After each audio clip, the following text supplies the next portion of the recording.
Sir नमस्कार। नमस्कार sir जी। Sir क्या नाम है आपका? रोहिदास दौलत सईंदाणे। रोहित जी कहाँ से आए हैं आप? मैं सूरत से आया हूँ, उदना पांडेसरा, सूरत जिला, गुजरात राज्य। रोहित जी आपसे जानना चाहेंगे कि आपने संत रामपाल जी महाराज से नाम दीक्षा कब ली? 11 अक्टूबर 2012 में। संत रामपाल जी महाराज से नाम दीक्षा लेने से पहले आप कोई साधना करते थे? निश्चित ही आपने की होगी। आपने संत रामपाल जी महाराज से 2012 में नाम दीक्षा ली है, तो इससे पहले आप क्या साधनाएं करते थे? पहले हम राधा स्वामी में जुड़े थे, और राधा स्वामी में जिस दिन मैंने नाम दीक्षा लिया उसी दिन से राधा स्वामी में गुरुदेव ने मेरे को प्रचारक का कार्ड बना दिया था। अच्छा, आप दो बात बताइए कि आपने राधा स्वामी पंथ से नाम दीक्षा कब ली और कौन से संत से नाम दीक्षा ली? हमने राधा स्वामी में जब नाम दीक्षा लिया 22/4/1992 में। आपने 1992 में नाम दीक्षा ली। किस संत से नाम दीक्षा ली आपने? संत ठाकर सिंह महाराज से हमने नामदान दीक्षा लिया था। सर आपने 1992 में संत ठाकर सिंह जी से नाम दीक्षा ली, उसके बाद आपने संत रामपाल जी महाराज से नाम दीक्षा ली। सर आप लगभग 18 साल तक राधा स्वामी पंथ से जुड़े रहे हैं, उसके बाद आपने संत रामपाल जी महाराज से नाम दीक्षा ली है। सर ये क्या कारण है आपको संत रामपाल जी महाराज से नाम दीक्षा लेने की ज़रूरत पड़ी, जब आप 18 साल तक एक ऐसे मिशन से जुड़े हुए थे जिसमें लाखों लोग अभी भी जुड़े हुए हैं, बावजूद इसके आप संत रामपाल जी महाराज से जुड़े, क्या कारण है? राधा स्वामी ने जब नामदान दीक्षा लिया, नामदान दीक्षा लेने के बाद तुरंत मेरे को सेवा मिल गई प्रचारक की, और प्रचारक की सेवा करता था, नामदान देता था, सत्संग करता था। सुबह शाम मेरे 3-3 4-4 प्रोग्राम चलते थे, कम से कम 6 राज्य में मेरे प्रोग्राम चलते थे। और कोई भी किसी भी मिशन, किसी भी मतलब संस्था में जॉइन होता है तो वहाँ पे उस गुरु को अपना परमेश्वर समझते हैं, और एक बार परमेश्वर समझ कर उनसे नाम ले लिया, फिर बाद में वहाँ से सेवा जब मिल जाती है तो उसी की सेवा में अटक जाता है। सर ये बड़ी आश्चर्यजनक बात आपने बताई कि आप प्रचारक थे राधा स्वामी पंथ में और आप नाम दीक्षा देते थे, इसके बावजूद आपने संत रामपाल जी महाराज से नाम दीक्षा ली। कितने लोगों को आपने नाम दीक्षा दी सर? राधा स्वामी में जब सत्संग करते थे और नामदान दीक्षा देते थे तो मैंने कम से कम, हमारा हर बरस का रिकॉर्ड रहता था, मैंने 52,000 लोगों को नामदान की दीक्षा दिया है। 52,000 लोगों को? 52,000 लोगों को मैंने नामदान की दीक्षा दिया है। सर ये अपने आप में एक बहुत ही आश्चर्यजनक बात है कि 52,000 लोगों को आपने नाम दीक्षा दी। आपका मन परिवर्तन कैसे हुआ? कैसे आपने संत रामपाल जी महाराज को अपना गुरु बना लिया? आप खुद एक गुरु थे, आप 52,000 लोगों को प्रतिनिधित्व करते थे, इसके बाद आपने संत रामपाल जी महाराज को अपना गुरु बनाया। सर क्या कहानी है? ऐसा होगा, एक मेरे को सत्संग में जाने का था, महाराष्ट्र में, नासिक में मेरा सत्संग था, सत्संग के लिए जाने का था। तो सत्संग जाने से पहले मैं क्या करता था, किसी भी टीवी के ऊपर प्रोग्राम देखकर मैं नोट्स करवा लेता था कि भाई कोई दोहे, कबीर साहब के दोहे, ऐसा कोई भी मतलब कोई दृष्टांत होगा, प्रमाण होगा, ऐसा नोट्स करते थे। तो मैं टीवी चलाया तो अचानक साधना टीवी पर महाराज जी, संत रामपाल जी महाराज का सत्संग आ रहा था, और सत्संग में वो डायरेक्ट हमारे गुरु का नाम ले रहे थे कि ये राधा स्वामी वाले काल के गुरु हैं, ये काल का पंथ है, ये 5 नाम देते, ये काल के नाम है, और ये संत ठाकर सिंह महाराज, कृपाल सिंह महाराज, सावन सिंह महाराज, जयमन सिंह महाराज और स्वामी जी, शिवदयाल जी, ये सब काल के गुरु हैं, एक एक कुएं का जल है, और ये सब लोगों को भ्रमित करके अपने नरक में डाल रहे। तो मेरे रोम रोम में ठाकर सिंह महाराज भरे हुए थे।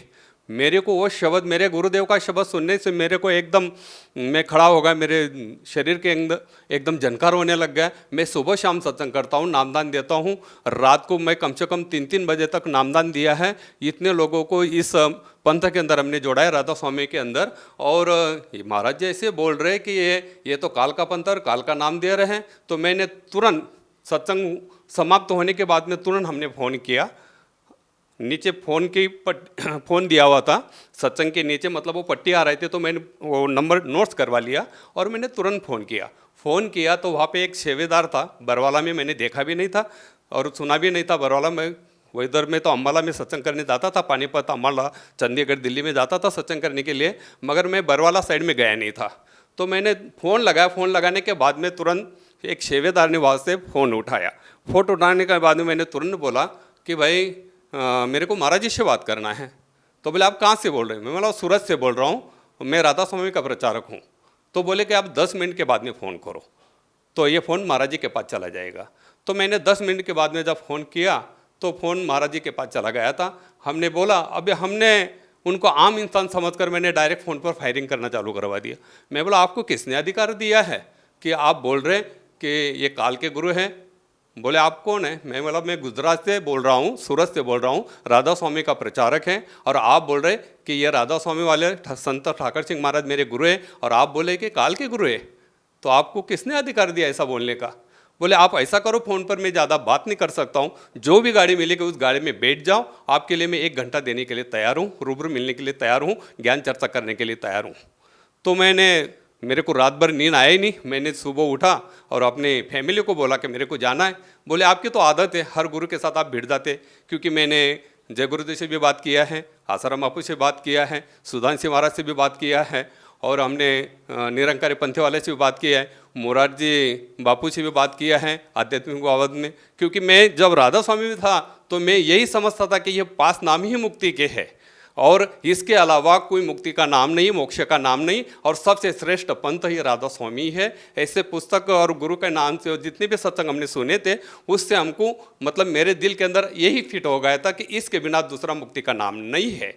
तो फिर हम जब दूसरे दिन फैमिली को बताया, फैमिली बोलने लगी तो आप किसी के भी साथ भी झगड़ने चले जाते, आप इतने दूर क्यों जा रहे हैं? मैं बोला नहीं, जब मेरे को खोज करना है कि ये अपने गुरु का नाम लेकर बोल रहे हैं और बोल रहे हैं कि ये काल का पंथ है, और मैं कम से कम 18 तो 20 साल से इसके अंदर जुड़ा हुआ हूँ और ये काल का काम कर रहा हूँ, फिर मेरे को तो धक्का लग रहा, मेरा तो शरीर हिल रहा, मैं क्या करूँ? तो भगतमती बोले कि कोई आधा नहीं, जाओ। तो मैं चला गया, बरवाला गया। दूसरे दिन 5 बजे वहाँ पर पहुँचा। 5 बजे पहुँचने के बाद में जब मैंने संत ठाकर सिंह महाराज का लॉकेट पहना था, तो शेवेदार ने बताया कि आपके बैग और ये लॉकेट निकाल दो। मैं बोला इस लॉकेट को आप हाथ नहीं लगाना, ये मेरे गुरुदेव है। बोले यहाँ का नियम है, आप जाते समय इसको लेके जाना, जितने भी आपके फोटो है बैग में, ये सब ऐसे के ऐसे रहेंगे, आप लॉकेट निकाल दो। बोले ठीक है। मैं बोला मेरे को महाराज जी से पहले मिलना है, और मैं ऐसे समय पे गया था, वहाँ पे कोई सत्संग का प्रोग्राम नहीं था। आश्रम के अंदर कम से कम 250-300 भगत थे। वो हम तो भगत क्या है हमको पता नहीं था, भगत किसको बोलते। वो सामने देखा तब पता चला कि ये भगत सब बोल रहे थे कि भगत भगत बोल रहे थे। हम तो सत्संगी बोलते थे राधा स्वामी में।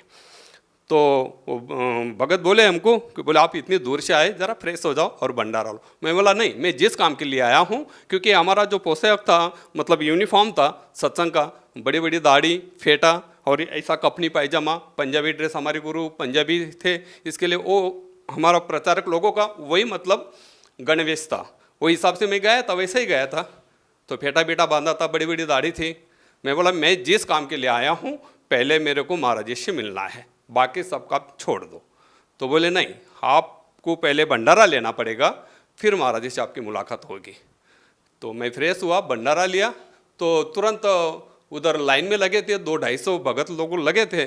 तो भंडारा लेते लेते मैंने उनको पूछा, बोले वो लाइन किसके? बोले अभी मालिक दर्शन देने वाले। तो मैंने नाम तो नहीं लिया था, और वो भगत ने भी मेरे को कुछ पूछा नहीं, कि मैं डायरेक्ट भंडारा थोड़ा सा जितना लिया उतना लेने के समाप्त करने के बाद तुरंत लाइन में लग गया। लाइन में लग गए। जब महाराज जी दर्शन देते देते, सबको दर्शन देते देते मेरे पास आए और मेरे को डायरेक्ट बोले आप सूरत वाले हो? मैं बोला हाँ। तो सूरत वाले हो ऐसे बोलते ही मेरे दिल के अंदर थोड़ा सा विचार कि ये डायरेक्ट कैसे मेरे को पहचान लिया कि सूरत वाले। बोले आपने ही फ़ोन किया था? बोले मैं बोला हाँ। बोले आप साइड में हो जाओ। तो मेरे को साइड में खड़ा करवा दिया। साइड में खड़ा करने के बाद सबको दर्शन देने के बाद मेरे पास आए। बोले आप बहुत बोल रहे थे फ़ोन पर? मैं बोला हाँ। बोले आप ही बोल रहे थे? मैं बोला हाँ। बोले आप राधा स्वामी के प्रचारक हो? मैं बोला हाँ। तो आपके पास कोई प्रमाण है? मैंने तुरंत अपना ID कार्ड बताया प्रचारक का। प्रचारक लोगों को ID कार्ड दिया जाता था, राधा स्वामी में सत्संग करने के ऑर्डर दिया जाता था। उसके ऊपर गुरुदेव का मतलब संत ठाकर सिंह महाराज का ये रहता था, सिग्नेचर रहता था। वही नामदान दे सकता था और वही सत्संग कर सकता था, इसे ऑर्डर थी। तो मैंने वो दिखाया, वो जेरोक्स था। तो संत रामपाल जी महाराज ने मेरे को बताया कि बोले ये मेरे को दे दो। मैं बोला कोई वादा नहीं, ये जेरोक्स से ले लो आप। तो बोलने लगे आप फ़ोन पे इतने बहुत बोल रहे थे। मैं बोला अभी मैंने नाम दीक्षा लिया नहीं, तो मैंने डायरेक्ट महाराज जी से डायरेक्ट आम आदमी समझ कर मैं बोलने लग गया कि आप ऐसे कैसे बोलते हैं महाराज जी कि ये काल का बनता है राधा स्वामी, संत ठाकर सिंह ये काल के नाम दे रहे हैं और सभी संगत को भ्रमित कर रहे हैं। मैं 18 तो 20 साल से मैं मेरे जीवन के पूरे इतना समय इसमें गुजार दिया और आप बोल रहे कि ये काल की सेवा है और काल का मंत्र है। तो मेरे को तुरंत बताने लग गए कि बोले ये काल का ही मंत्र है और एक काल के ही गुरु है। तो तुरंत मेरे को रामायण का ये बताया। बोले तुलसीदास आप पढ़ा है? बोले रामायण। मैं बोला नहीं। बोले आप जब सत्संग देते थे और आपको गुरु प्रणाली मालूम है? मैं बोला जब सत्संग करता हूँ गुरु प्रणाली क्यों नहीं मालूम रहेगी। बोले आपके गुरु का नाम? मैं बोला मेरा गुरु का नाम संत ठाकर सिंह महाराज, उनके गुरु कृपाल सिंह महाराज, उनके गुरु जयमल सिंह महाराज, उनको गुरु कृपाल सिंह के महाराज सावन सिंह महाराज, उनके गुरु जयमल सिंह महाराज और उनके गुरु शिवदयाल जी जिनको स्वामी जी बोला जाता है। बोले शिवदयाल जी के गुरु कौन थे? मैं बोला मेरे को 5 पीढ़ी तक पता है, मेरे को शिवदयाल जी के गुरु कौन है ये पता नहीं है। तो बोले शिवदयाल जी ने कोई गुरु नहीं किया था, आपकी जो गादी है वैसे तो बिना गुरु के गादी है। सारे संगत को भ्रमित करवा दिया। तो मेरे को डायरेक्ट संत रामपाल जी महाराज बोलने लग गए। बोले आपने आपका लड़का दिया था ना बोले संत ठाकर सिंह महाराज को दान में। मैं बोला हाँ। बोले वो सत्संग कर रहा था ना? मैं बोला हाँ। बोले आप भी सत्संग उनके साथ में करते थे ना? मैं बोला हाँ। बोले वो लड़के ने शरीर छोड़ दिया ना, तो राधा स्वामी में हमने मेरा लड़का दान में दिया था सत्संग करने के लिए। मेरे वाइफ बहुत ज़्यादा सेवा करती थी राधा स्वामी में, तो उसने वो लड़का दान दे दिया था कि आप इस पे गुरु की सेवा कर रहे तो क्यों नहीं लड़का को वो अपन भक्ति में लगा देवे। तो हमने लड़के को भी दान दे दिया था। तो उस लड़के ने सत्संग करते करते 10 बरस का लड़का था, 5 बरस का था तब भी मैंने दान में दे दिया था। तो 10 बरस का लड़का हो गया। 10 बरस के बाद में सत्संग कर रहा था एमपी में नेवाली करके गांव में, वहां पे सत्संग कर रहा था। सत्संग करते करते बता रहा कि आज मेरा आखिरी सत्संग है, मैं शरीर छोड़ के जा रहा हूं। तो मेरे को फोन आया है वहां से, सेंटर से फोन आया मानव केंद्र से कि आपका लड़का ऐसा बोल रहा कि मैं सत्संग के बाद में रात को 11 बजे शरीर छोड़ के जा रहा हूं। तो शरीर 11 बजे शरीर छोड़ा, मेरे को फोन आया कि बोले आपके लड़के ने शरीर छोड़ दिया। मैंने तुरंत संत ठाकर सिंह महाराज को फ़ोन किया। मैंने मेरा लड़का आपको दिया था आपका परमेश्वर का काम करने के लिए, हम आपको परमेश्वर समझते हैं, आपका काम कर, आप जब परमेश्वर है तो अभी उनका संसार का कार्य भी नहीं चालू हुआ है, 10 वर्ष का लड़का है, तो आप इनको जीवदान क्यों नहीं दिया, उसकी आयु आपने क्यों नहीं बढ़ाई। तो संत ठाकर सिंह महाराज मेरे को बोले आप अपने लड़के को घर पे लेके आओ, मैं आपके घर पे आ रहा हूँ। तो संत ठाकर सिंह महाराज मेरे घर पर आए। घर में बैठने के बाद पूरी संगत बैठी थी राधा स्वामी की, वो बैठी थी और मेरे को संत ठाकर सिंह महाराज ने बोले आपका लड़का कहाँ पर है ज़रा देख लो। तो संत ठाकर सिंह महाराज ने मेरे माथे पे हाथ रखकर बताया कि देखो बोले ये लड़का था, इसने 5 बार शरीर ले चुका था, अभी इसका मोक्ष हो गया। अब मेरे वो गुरु थे, इसके लिए मेरे को गुरु ने जो भी शब्द बताया वो मानना, क्योंकि गुरु वचन ने पलटे पलट जाए ब्रह्मांड, वो हिसाब से लोगों को हम सत्संग करते तो वो गुरु का शब्द मतलब मानना ही चाहिए और गुरु को परमेश्वर समझना ही चाहिए। तो मैंने गुरु ने जो बताया तो मैंने सारी चीज़ मान ली। तो ये सारी कहानी संत रामपाल जी महाराज ने मेरे को हाथ रखा, बोले ठाकर सिंह महाराज ने आपको क्या बताया था। मैंने कुछ भी नहीं बताया था, संत रामपाल जी महाराज को कुछ भी नहीं बताया था। सारी बोले संत ठाकर सिंह महाराज आपके घर पर आए थे ना? मैं बोला हाँ। बोले उसने आपका लड़का बताया था ना कहाँ पर बैठा है? मैं बोला हाँ। जब मेरे माथे पे हाथ रखा और बताया कि बोले देख लो आपका लड़का कहाँ पर, ठाकर सिंह महाराज ने कहाँ पर बताया था जरा देख लो। तो त्रिकुटी के अंदर प्रकाश में मेरा लड़का को ठाकर सिंह महाराज ने बताया था और यहाँ पे उनका मोक्ष हो गया, यही परमेश्वर का रूप है। तो ऐसे ठाकर सिंह महाराज ने बताया था ना बोले आपको? मैं बोला हाँ। तो बोले ये सारी चीज़ देख लो। जब माथे पे हाथ रखा और देखा कि बोले यही बताया था ना ठाकर सिंह महाराज ने, आपके अंतर में लड़का यहाँ पर बैठा है ऐसा? मैं बोला हाँ। बोले आपका लड़का यहाँ पर नहीं है, आपका लड़का कहाँ पर है बेटा आप जरा देख लो। तो दोबारा मेरे माथे के ऊपर हाथ रखा। तब तक संत रामपाल जी महाराज मेरे सामने खड़े, कम से कम 55-56 मिनट तक हमारी बातचीत चली और 250-300 भगत लोग हम सभी घेरा करके खड़े थे कि इनका क्या बात चल रहा है इतना। और हमने नाम उपदेश भी नहीं लिया था। बोले आपका लड़का कहाँ पर बैठा है जरा देख लो। सामने होकर सारी चीज़ मेरे को बताया और मेरे माथे पे हाथ रखा और बताया कि बोले आपका लड़का आपको देख रहा, जिसने शरीर छोड़ दिया है जो लड़का शरीर छोड़कर लोक गमन हो गया है, वो लड़का संत रामपाल जी महाराज ने मेरे को जब बताया, बोले देखो आपका लड़का कहाँ पर अटका है। जब वो लड़का बताने के बाद मेरे को संत रामपाल जी महाराज बताने लगे, आप अब ऐसा करो, अपने लड़के के साथ बातचीत करो। तो मेरा लड़का मेरे को बताने लग गया, आप जहाँ पर खड़े हो, आप जहाँ पर खड़े हो वो स्वयं परमेश्वर है, आप इनसे नाम ले लेंगे तो मेरी भी मुक्ति हो जाएगी और आपकी भी मुक्ति हो जाएगी। आपने मेरे को काल के भक्ति में लगाया था तो मेरी भक्ति यहाँ तक थी तो मैं यहाँ तक पहुँच गया। आप ऐसा करो कि आप नाम ले लो, जहाँ पे खड़े हो ये स्वयं परमेश्वर है, ये परमेश्वर है, इनसे आप नाम ले लेंगे तो मेरी मुक्ति तो हो ही जाएगी, मगर आपकी भी मुक्ति हो जाएगी और पूरा कुल की मुक्ति हो जाएगी। तो मैंने कुछ भी नहीं सोचा, तुरंत महाराज जी के चरण पकड़ लिए, मेरे को नाम दिला दो।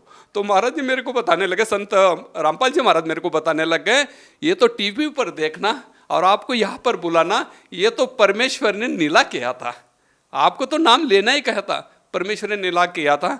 तो उसी टाइम पे 11 अक्टूबर को 2012 को हमने शाम को 4 बजे वहाँ पे महाराज जी के दाय से नाम लिया। जब हम नामदान दीक्षा लेने के बाद में संत रामपाल जी महाराज के चरणों से आशीर्वाद लेने के बाद में जब घर पर आए, घर पर आने के बाद में मेरे घर पर धन धन सतगुरु की पार्टी हमने राधा स्वामी की लगाई थी। मेरे घर में 1000 पुस्तकें, एक लाइब्रेरी थी और पूरा घर मेरा राधा स्वामी का फोटो का, संत ठाकर सिंह महाराज, कृपाल सिंह महाराज, सावंत सिंह महाराज, जयमल सिंह महाराज, स्वामी जी, सब फोटो मेरे घर में लगी हुई थी।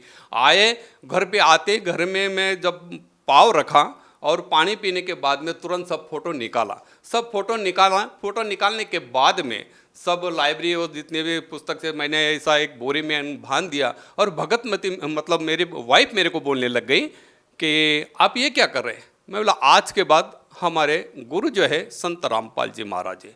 सर देखिए, आपके इस इंटरव्यू को सुनकर कम से कम उन 52,000 लोगों के मन में ये शंका जरूर उत्पन्न हो रही होगी, जिन लोगों को आपने नाम दीक्षा दी कि संत रामपाल जी महाराज ने जरूर कोई ना कोई जादूगरी दिखाई हो और आपने मान लिया हो, कि आप भ्रमित हो गए हों कि आपकी बेटे की मुक्ति नहीं हुई। केवल इसी आधार पे आपने संत रामपाल जी महाराज को अपना गुरु बना लिया। क्या ये सही है? उन लोगों के मन में जरूर ये प्रश्न उठ रहा होगा, आप उन लोगों को क्या कहना चाहेंगे? देखो, जब राधा स्वामी में सत्संग करते थे, हमको जितना ज्ञान था गुरु की कृपा से, मतलब यहाँ पे संत रामपाल जी महाराज ने हमको ऐसा ज्ञान दिया, जो कुछ बिना पूछे ज्ञान दिया, बिना पूछे मेरे दृष्टांत बताए, प्रमाण बताए और प्रमाण के सहित में मेरे को बताया कि ये 5 नाम काल के हैं। जब मेरे को ये पता चला और घर पे आके जब मैंने वो पार्टी चेंज किया और मेरे घर के बाजू में मैं हमेशा हर गुरुवार को सत्संग करता था और बाहर ही जाता था, हफ्ते में 1 दिन आता था। जो लोगों ने राधा स्वामी लोगों ने जो वो पार्टी देखा, मैंने वहाँ पे साहेब करके बड़ी पार्टी लगवा दिया और निकाल दिया। तो मेरे साथ झगड़े करने के लिए लोग आने लग गए कि बोले आपने ये क्या करवा दिया और आप हमको नाम उपदेश आपने दिया है और आप हमको छोड़ के उधर चले गए, उधर आप चले गए, तो ये कैसा हो गया। आप वो झगड़ने लग गए। तो दूसरे महीने जब मैं परवाला में अपने हाजिरी लगवाने गया, 25 तारीख को हाजिरी लगाने गया वहाँ पर, नवंबर की 25 तारीख को 2012 में, तो मैंने सारी कहानी संत रामपाल जी महाराज को बताया कि मेरे को तो तकलीफ हो रही, मैं जहाँ पे रहता हूँ वहाँ पे 50,000 लोग राधा स्वामी के नाम लिया है और उसके बीच में मैं रहता हूँ, तो वो तो मेरे साथ झगड़ा करने आते हैं। संत रामपाल जी महाराज ने मेरे को बताया कि आपके साथ में गुरु है, आप घर पे जाओ, कोई झगड़ा करने नहीं आएगा, किसी के साथ झगड़ा नहीं करेगा। तो जब मैं घर पर आया, जो भी आते थे मेरे को पूछने के लिए, झगड़ा करने के लिए तो आते थे, मगर मेरे घर तक आते थे, मेरे घर में घुसने के बाद में उसका मन कैसा परिवर्तन हो जाता था मालूम नहीं। जब वो मेरे पास आते थे, चाय पानी करके जाते थे कि बोले आप जो ज्ञान लेके आए हैं तो वो ज्ञान क्या है। तो हमने ज्ञान गंगा पुस्तक उनको बताया, मतलब संत रामपाल जी महाराज ने दूसरे महीने मेरे को 1000 ज्ञान गंगा पुस्तक भेज दी और वो ज्ञान गंगा पुस्तक मैंने पूरे राधा स्वामी के अंदर बांट दिया। मैं बोला ये सच्चा ज्ञान है, ये आप पढ़ो। क्या संत रामपाल जी महाराज ने आपको कोई पद दिया जो राधा स्वामी पंथ से बड़ा हो? इसी कारण से तो आपने राधा स्वामी पंथ के पद को छोड़ा, वरना किसी गुरु पद को छोड़ना कोई छोटी बात नहीं होती। समय के आधार पर पूर्ण गुरु संसार के अंदर एक ही होता है और वो एक ही गुरु मतलब नामदान वो परमेश्वर से भेजा हुआ गुरु होते हैं और वही नामदान देने के अधिकारी पुरुष होते हैं। तो मैं गुरु पद पे था, मगर वो मेरे को अज्ञान से मैं वो नाम दे रहा था, वो मेरे को उस ज्ञान का पता नहीं था। जब मेरे को सच्चाई का पता चला तो यहाँ पर मैं सेवक बनकर बैठा हूँ। परमात्मा संत रामपाल जी महाराज ने मेरे को सेवक बना दिया। मतलब आप भी संत रामपाल जी महाराज की जो अन्य संगत है उसकी तरह ही भक्ति करते हैं, आप कोई गुरु पद पर नहीं है? कुछ गुरु पद पे हम नहीं हैं। संत रामपाल जी महाराज ने हमको ना कोई गुरु पद दिया है ना कुछ नहीं है, वहाँ पे सब समान है। सर आप लोगों को क्या नाम दीक्षा देते थे? हम तो 5 नाम का नाम देते थे राधा स्वामी में। तो उसका लिंक ऐसा था, ज्योत निरंजन ओंकार रारंकार सोहंग सतनाम, ये 5 नाम देते थे। सर आप भगत समाज को क्या संदेश देना चाहते हैं? पहले भी आप संदेश देते रहे हैं, पहले भी आप लोगों को भक्ति मार्ग के बारे में समझाते रहे हैं। अब आपकी भक्ति विधि में जो परिवर्तन आया है, आपको जो आध्यात्मिक लाभ मिले हैं, आपने और जो अनुभव संत रामपाल जी महाराज से नाम दीक्षा लेने के बाद प्राप्त किए, आप कृपया दर्शकों को उनके बारे में बताने की कृपा कीजिए। मैं तो अर्जी कर सकता हूँ, संदेश तो हम दे नहीं सकते हैं, वो तो उनके लायक हम है भी नहीं। मगर संत रामपाल जी महाराज की तरफ से हम खाली अर्ज कर सकता हूँ कि सावधान हो जाओ, सावधान हो जाओ, सेवा करो उस रब की जो है, मतलब इस संसार का अंदर जो मालिक है उनकी सेवा करो। मेरे जैसे नकली गुरु के साथ जो भी जुड़े हैं, नकली गुरु के साथ जो भी जुड़े, जितने भी धर्म संप्रदाय हैं, जितने भी बाबा लोग हैं, त्रिगुणी माया के अंदर आपको भ्रमित करके, त्रिगुणी माया के अंदर आपको भ्रमित करके, इसी के अंदर भ्रमित करके आपको डुबा रहे हैं। ये मोक्ष का मंत्र नहीं है, मोक्ष का साधन नहीं है। सर आपके पास सबसे बड़े 2 कारण क्या है कि जो संत रामपाल जी महाराज से जो जुड़े हुए हैं वो सही है? जब मेरे लड़के ने अंतर में मेरे को प्रमाण दिया, उस प्रमाण के बाबत में मेरे को एकदम विश्वास हुआ। जब हमने नामदान की दीक्षा लिया संत रामपाल जी महाराज से, घर पर आए, घर पर आने के बाद में हमने काफ़ी सत्संग सुने, ग्रंथ का मिलाप किया। मेरे घर पे 1000 पुस्तक की लाइब्रेरी थी, काफ़ी संतों के पुस्तक मैंने भेगा किए थे। मेरे घर पे वेद भी था, गीता भी थी। तो जब मैं सत्संग सुनता था और वो मैं नोट्स करवा लेता था कि भाई ये बात सच है कि नहीं, मैं उस ग्रंथ के साथ में वो मिलाप करता था। जब मिलाप करने के बाद में मैंने छानबीन किया, पूरा छानबीन किया। छानबीन करने के बाद में मेरे को इतना बड़ा विश्वास हो गया कि इस धरती के अंदर इसके अलावा इस ज्ञान को देने वाला कोई संत नहीं। ऐसा ठाम विश्वास होने के बाद में मैं पूरे ठाम से, मतलब विश्वास से, सारे संगत को, सारे भगत को, सारे जीवात्मा को, संसार के अंदर जितनी भी जो श्रवण कर रहे हैं उनको मैं विश्वास के साथ बताता हूं कि विश्व के अंदर इस ज्ञान को परखो, ग्रंथ के साथ मिलाप करो, वेद के साथ मिलाप करो, सत्संग सुनो, और फिर बाद में इस ज्ञान को समझने के बाद में आप संत रामपाल जी महाराज के शरण में आओ। जब आपको विश्वास बने कि यह सच्चा ज्ञान है, इसको ये प्रमाणित करो। प्रमाण जैसा मैंने प्रमाणित किया, जब मैं गुरु पद बैठता, मैं लोगों को बोलता था ये 5 नाम से मोक्ष मिलेगा। मगर मैं जब इस संत रामपाल जी महाराज से नामदान लिया, नाम लेने के बाद में जब घर पे आके सत्संग सुने, सारे ग्रंथ के साथ हमने खोल मिलकर छानबीन कर जब मेरा पूरा विश्वास हुआ, तब हमको इतना दृढ़ विश्वास हो गया कि संसार के अंदर इस ज्ञान के अलावा, इस शास्त्र के भक्ति के आधार पर ही मोक्ष हो सकता है, वरना दूसरा संत इस संसार के अंदर है ही नहीं और इस नाम का अधिकारी कोई है ही नहीं है। मैंने खुद जानबूझ कर ये सब चीज मैंने खोज करके देखा, और सारे जितने भी संत के साथ हमने मुलाकात किया था, उस टाइम पे मेरा भी भ्रम था कि भाई ये 5 नाम ही मोक्ष के। मगर जब मैंने सारे ग्रंथ का छानबीन करने के बाद में मेरे को पता चला कि यही सच्चाई है, तो ये मनुष्य जन्म मिला है, तो इसका मोल यही सच्चाई से लगेगा। सर एक आखिरी प्रश्न आपसे पूछना चाहेंगे। वो जो प्रश्न है वो राधा स्वामी पंथ के अनुयायियों की तरफ से है कि आपको जब ये पता चला कि ये जो नाम आप जाप करते हो वो काल के जाप हैं और आपके बेटे की मुक्ति नहीं हुई है और ज्ञान जो आध्यात्मिक है वो कोई और ही है, क्या उसके बाद आपकी ठाकर सिंह जी महाराज से बात हुई? क्या कभी आपने ये जानने की कोशिश की कि आपके जो मन में प्रश्न थे उसके बारे में आपने उनसे बात की इस मैटर पे कि ये क्या बताया आपने मेरे को कि मैंने इतने लोगों को नाम दीक्षा दी, मैं आज गलत साबित हो रहा हूँ? क्या कभी बातचीत हुई इस मैटर पे? जब संत रामपाल जी महाराज से नामदान लेने के बाद, सारा ग्रंथ के छानबीन करने के बाद, मैंने सचखंड का संदेश एक पुस्तक लिया और ज्ञान गंगा ली, और जहाँ से मेरे को प्रचार का कार्ड मिला था, दिल्ली सेंटर से, तो एक सेंटर उनका महाराष्ट्र में, वहाँ का जो मुखिया है प्रेमजीत सर करके, तो ये दोनों पुस्तक लेकर मैं वहाँ पर गया और उनको बताया। तो उनको बताया कि संसार के अंदर ये सच्चा ज्ञान है, जरा पढ़ो।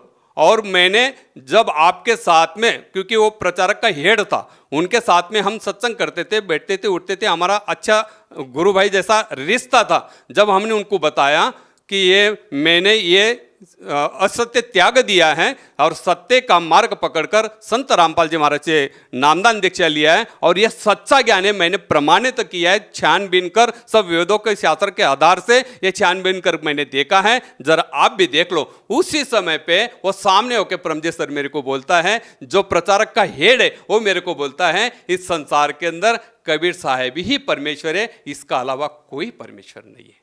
तब मैंने उनको बताया, जब आपको पता है कबीर साहब ही परमेश्वर है, तो फिर क्यों नहीं आप इस नाम को चालू करवा देते हैं, संत रामपाल जी महाराज से मुलाकात करके फिर इस पंथ के अंदर ये नामदान क्यों नहीं चालू करवा देते। तो मेरे को जवाब क्या मिला कि इतनी बड़ी राजिश है, जैसे हमको मान बढ़ाई मिलती है, तो आगे देखे जाएगा मोक्ष कैसा है। जब उनका प्रचारक का हेड मेरे को बोलता है कि आगे देखे जाएगा, तो ये कैसा ज्ञान है। तो उनके बोलने से मेरे को और झटका लग गया कि आपको पता है कि यह ज्ञान है और संत रामपाल जी महाराज जी ही पूर्ण संत है, ये आप ही बोल रहे हैं, कबीर साहब ही परमेश्वर है, उन्हीं के अवतार है, आप ही बोल रहे हैं, ये जानबूझकर फिर आप संगत को तो नरक में ढकल रहे और आप भी नरक में जाएंगे, तो क्यों नहीं आप इस ज्ञान को स्वीकार कर लेते हैं। तो मेरे को उल्टा जवाब यही दिया कि भाई इतना बड़ा मान बड़ाई हम कैसे छोड़ सकते हैं। तो सर बहुत बहुत धन्यवाद आपका, क्योंकि आपने सच्चाई को स्वीकार करके हजारों लोगों के जीवन के साथ खिलवाड़ न करके सच्चाई को स्वीकार किया। और आप जैसे जो लोग हैं वो भक्ति करने के लिए, परमात्मा को प्राप्त करने के लिए ही घर से निकलते हैं, और आपको पता चला कि जिस लाइन पे आप लगे हैं वो गलत है और आपने तुरंत त्याग दिया। तो इससे सिद्ध होता है कि आज तक आपने परमार्थ के लिए कार्य किया, स्वार्थ के लिए नहीं किया। और आपका ये संदेश उन लोगों के लिए उदाहरण है, एक एग्जाम्पल है, जो लोग स्वार्थवश लोगों का मार्गदर्शन करते हैं और गलत नाम दीक्षा देते हैं। सच साहेब,